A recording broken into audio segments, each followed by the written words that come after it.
Audiobooks Incorporated presents an unabridged recording of A Dangerous Mourning by Anne Perry, narrated by Davina Porter. This work, copyrighted 1991 by Anne Perry, is recorded by arrangement with the Donald Maas Literary Agency. This recording is copyrighted 1995 by Recorded Books Incorporated. No breath of scandal has ever touched the aristocratic Moidor family. They're rich, influential, and in firm possession of the unassailable integrity and rectitude so valued in Victorian society. Never has a family member gone beyond the bounds of good taste and good breeding.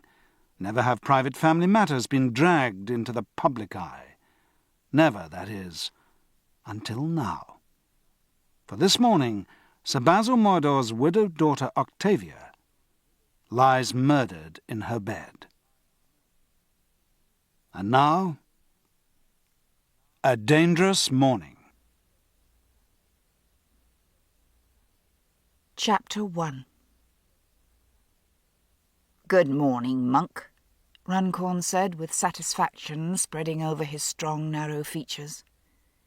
His wing collar was a trifle askew, and apparently pinched him now and again. "Go over to Queen Anne Street. Sir Basil Moidor." He said the name as though it were long familiar to him, and watched Monk's face to see if he registered ignorance. He saw nothing, and continued rather more waspishly. "Sir Basil's widowed daughter, Octavia Hazlitt, was found stabbed to death. Looks like a burglar was rifling her jewellery and she woke and caught him." His smile tightened. "You're supposed to be the best detective we've got. Go and see if you can do better with this than you did with the Grey case." Monk knew precisely what he meant.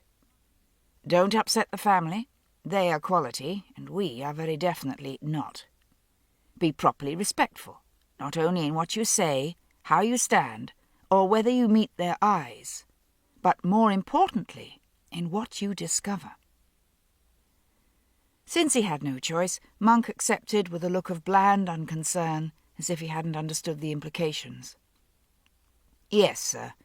What number in Queen Anne Street?" "Number 10. Take Evan with you. I dare say by the time you get there there'll be some medical opinion as to the time of her death and kind of weapon used. Well, don't stand there, man. Get on with it." Monk turned on his heel without allowing time for Runcorn to add any more, and strode out, saying, "Yes, sir," almost under his breath. He closed the door with a sharpness very close to a slam. Evan was coming up the stairs towards him, his sensitive, mobile face expectant. "Murder in Queen Anne Street." Monk's irritation eased away. He liked Evan more than anyone else he could remember, and since his memory extended only as far back as the morning he had woken in the hospital 4 months ago, mistaking it at first for the poorhouse, that friendship was unusually precious to him. He also trusted Evan, one of only 2 people who knew the utter blank of his life. The other person, Hester Latterly, he could hardly think of as a friend. She was a brave, intelligent, opinionated, and profoundly irritating woman who had been of great assistance in the Grey case. Her father had been one of the victims, and she had returned from her nursing post in the Crimea, although the war was actually over at that point, in order to sustain her family in its grief.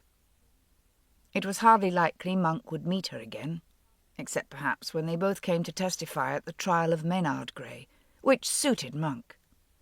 He found her abrasive and not femininely pleasing, nothing like her sister-in-law, whose face still returned to his mind with such elusive sweetness. Evan turned and fell into step behind him as they went down the stairs, through the duty room, and out into the street. It was late November, and a bright, blustery day. The wind caught at the wide skirts of the women, and a man ducked sideways and held on to his top hat with difficulty as a carriage bowled past him, and he avoided the mud and ordure thrown up by its wheels. Evan hailed a hansom cab, a new invention 9 years ago, and much more convenient than the old-fashioned coaches. Queen Anne Street, he ordered the driver. And as soon as he and Monk were seated, the cab sped forward, across Tottenham Court Road and east to Portland Place, Langham Place, and then a dogleg into Chandos Street and Queen Anne Street. On the journey, Monk told Evan what Runcorn had said. "Who is Sir Basil Moidor?" Evan asked innocently. "No idea," Monk admitted. "He didn't tell me." He grunted. "Either he doesn't know himself, or he's leaving us to find out, probably by making a mistake." Evan smiled. He was quite aware of the ill feeling between Monk and his superior, and of most of the reasons behind it. Monk wasn't easy to work with. He was opinionated. To keep listening to this audiobook, I've left you a link in the description so you can do it, at no cost thanks to Audible's 30-day free trial.